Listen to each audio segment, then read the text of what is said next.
투 더 센터 TV 우하 예쌤 TV. 네, 오늘의 주제는 조합원이 원하는 임금 인상입니다. 조합원들은 어떤 항목의 임금 인상이 되기를 바라는지 알아보도록 하겠습니다.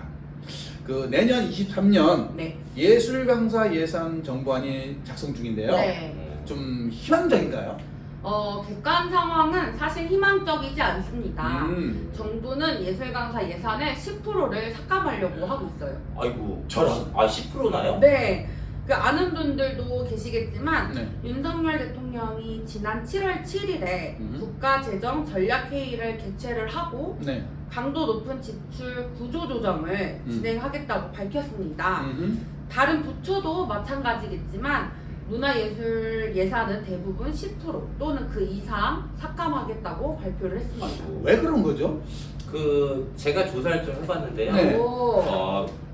조사는 사실 아니고 네. 한 거를 꼼꼼히 적어봤습니다. 네. 예, 이전 정부 때 확정적 재정 기조 때문에 네. 재정 수지 적자가 규모가 커졌다고 해서 네. 재정 지속 가능성을 높이겠다고 하네요. 근데 어렵죠? 네. 한마디로 뭔 말하면 말인지 모르겠어요. 전 정부가 좀 잘못했고 네. 나라 살림이 어려우니까 네.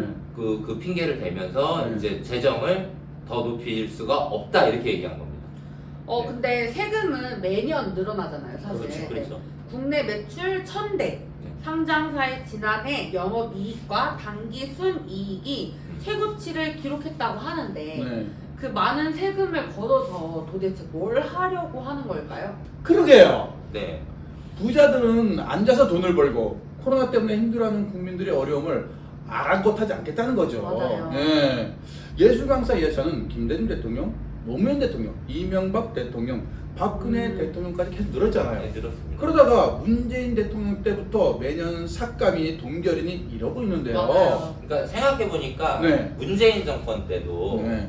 삭감된다고 난리를 쳤었잖아요. 맞아요. 맞아요. 문재인 정부 때도 네. 기획재정부를 거친 정부 예산안은 전년보다 삭감된 금액이었습니다. 네. 그러다가 국회를 거치면서 좀 회복되거나 조금 증액이 됐었죠. 저 맞아요. 기억이 나요. 네. 그럼 올해도 다시 또 동결되거나 증액될 가능성이 있겠네요. 우리가 포기하지 말고 네. 계속 국회나 아니면 정부나 음. 문을 이렇게 두드리면 가능할 것 같습니다. 네. 두드려. 투쟁은 싸워야 되겠죠. 네, 오늘 주제가 조합원들이 원하는 임금 인상 항목인데요. 얼마 전에 조합원들에게 설문을 했었죠. 네, 맞습니다. 시급 인상, 교통비, 명절 휴가비, 연수 수당 등 이런 항목 중에서 뭐가 신설되거나 인상되면 좋겠냐고 설문을 했었죠. 네. 그럼 어떤 게 나왔는지 한번 한별 쌤이 하나씩 좀 네, 불러주시겠어요? 맞습니다. 첫 번째, 시급 인상. 예. 네. 30년 동안 30년으로 우리 20년 동안 네. 3,000원 오른 거 다 아시죠? 네. 최저임금이나 물가 인상률을 따져보면 그 3,000원 오른 거 가지고는 진짜 말도 안 되고요. 삭감된 거나 마찬가지입니다. 맞습니다. 맞습니다. 코끼리 똥만큼. 네. 개미똥이죠, 개미똥. 개미똥. 맞습니다. 네. 네. 두 번째, 교통비. 예, 지금 교통보조금이라고 해서 네. 일부가 지원되긴 하는데요. 네. 그 자가용으로 움직이면 오히려 손해입니다. 지금 맞아요. 엎친 데 덮친 격으로 지금 네. 물가가 계속 올라가고 맞아. 있잖아요. 그렇죠, 그렇죠. 그리고 관내 또는 집이랑 같은 시도에 있는 학교에 출강하면 교통비 지원금이 아시다시피 없습니다.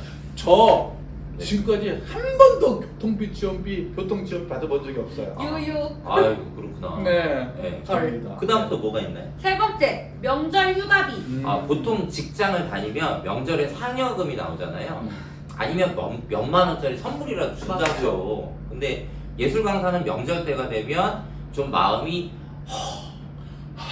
하고 네. 초라해지는 이 느낌적인 느낌? 네 번째, 연수수당. 그러니까 우리가 연수수당을 달라고 하니까 네. 그 의무연수를 수박 겉핥기로 했어요. 네. 사실 없앤다고 해도 없앴다고 해도 과언이 아니죠, 그렇죠? 근데 예술 강사가 자기 개발을 위해서 연수도 필요하고요.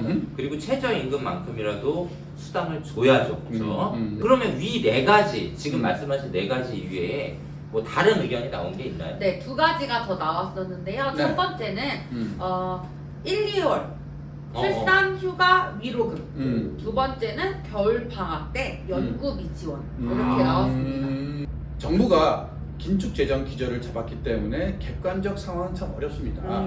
하지만 우리가 병가 경조사 휴가를 따낸 것처럼 그렇죠. 이슈를 잘 만들어서 임금 인상을 꼭 이뤄냈으면 합니다. 조합원 여러분의 관심과 참여, 투쟁 부탁드리겠습니다. 자, 오늘은 여기까지입니다. 안녕!